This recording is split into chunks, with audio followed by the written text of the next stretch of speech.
talk about Whiscash, this catfish thing with the dumb look on its face. It's a Pokemon from the Hoenn region, the Generation 3 Pokemon games, that's a dual water and ground type. You'd think this thing is harmless, right? Not so!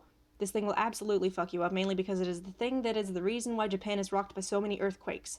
It will fuck you up.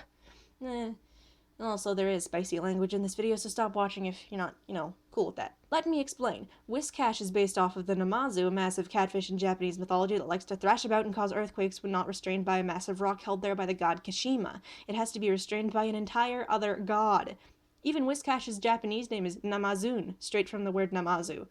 I'm mainly covering this topic even though it's somewhat common knowledge, mostly just because it seems like a lot of people don't know about it. Okay, but continuing.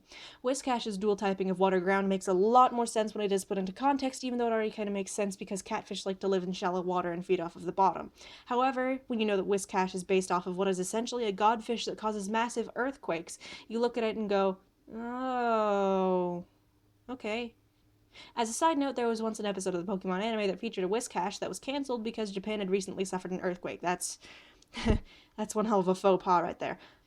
Also, despite Whiscash's benign and sort of dopey appearance, it is violent and territorial, causing massive earthquakes whenever it goes into a rampage. That is a Namazu if I've ever seen one, which I haven't because, well, they're not real. Sorry.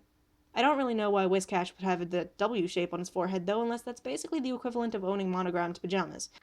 Also, I'd like to invite you to look at Whiscash's smile and just imagine the rampages this thing would go on, all the while still wearing that smile. That cursed, dopey smile. And yet, you can defeat this fucking catfish god by hitting it with a leaf. You gotta be shitting me.